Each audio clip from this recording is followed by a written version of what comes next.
Bonjour, dans cette vidéo nous allons voir les 3 arguments qui sont propres à une négociation avec un banquier qu'il ne faut surtout pas hésiter à utiliser.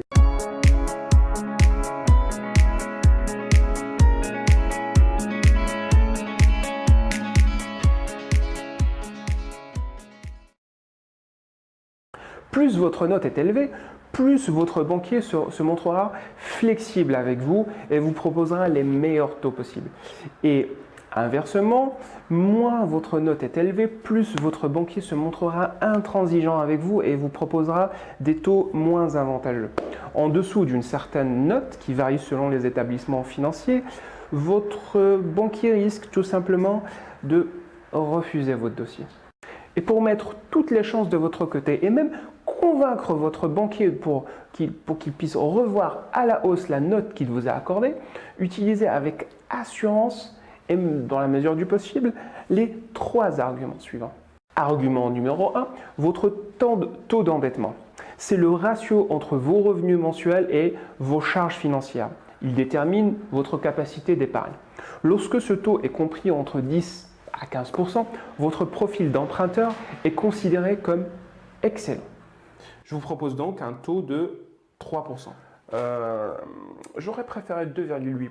Ah non, 2,8%, je ne peux pas. Votre profil est un peu risqué. Un peu risqué?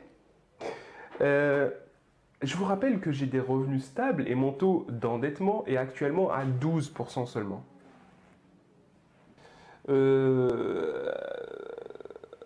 Ok, très bien, 2,8%. En revanche, à partir d'un taux de 33% d'endettement, rares sont les banques qui prendront les risques de vous prêter de l'argent, sauf si vous avez des revenus assez importants et assez confortables.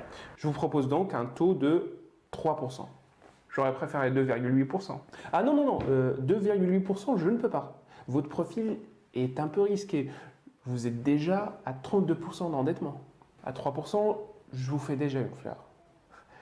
Normalement, je n'ai pas le droit d'accepter votre dossier. En effet, sachez que la limite des 33% de taux d'endettement n'est pas une limite légale, ce n'est pas une limite obligatoire, c'est juste une limite conseillée. Argument numéro 2, votre reste à vivre. Ce terme désigne la somme qui vous reste après le paiement de votre ou vos mensualités de crédit. Si la plupart des établissements financiers fixent leur seuil à 400 € par ménage, plus 150 par personne à charge, certains exigent un minimum de 600 €. Donc si vous possédez un patrimoine important, ou vous percevez un revenu complémentaire, mettez-le en avant.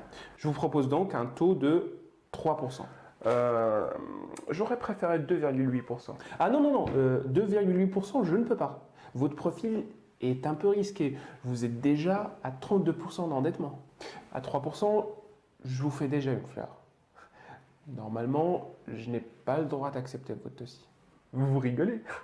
J'ai un salaire de 5 000 € par mois. Donc, même avec un taux de 32% de taux d'endettement, j'ai plus de 3 000 € de reste à vivre. Je vois mal en quoi mon dossier est risqué.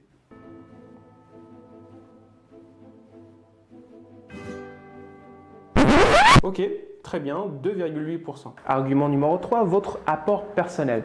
Généralement, pour décrocher par exemple un prêt immobilier, un apport correspondant à 10% de la valeur du bien que vous voulez acquérir est exigé, afin de couvrir au moins les frais de notaire qui sont à 8%, bien qu'il soit possible de dénicher des financements sans apport.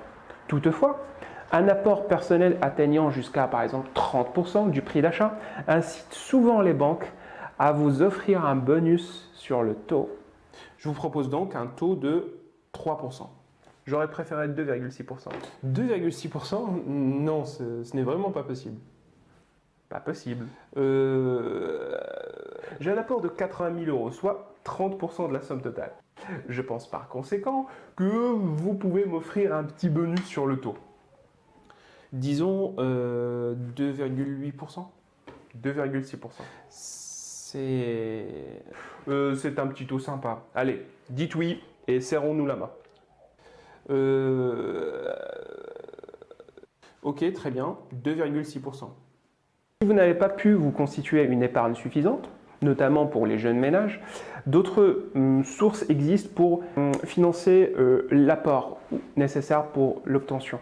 Par exemple, vous pouvez emprunter de vos proches. Vous pouvez, par exemple, si vous allez toucher un héritage, le montrer à votre banquier, que vous allez prochainement toucher un héritage. Vous pouvez bénéficier aussi d'une prime, ou une participation de votre employeur avec un organisme quelconque.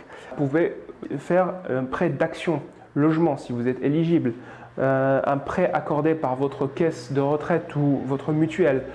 Ou vous pouvez bénéficier aussi d'un petit prêt local, négocié auprès de votre région ou département. Un prêt à taux zéro pour les crédits immobiliers achetés dans le neuf et sous condition de ressources, etc., etc. Je vous propose donc un taux de 3%. J'aurais préféré 2,6%. 2,6%? Non, ce n'est vraiment pas possible. Pour avoir ce taux préférentiel, il faut avoir au moins un apport de 30% de la somme totale. Or, vous n'avez qu'un apport de 10%. Et pour cet apport-là, le maximum que je puisse faire, c'est 3%.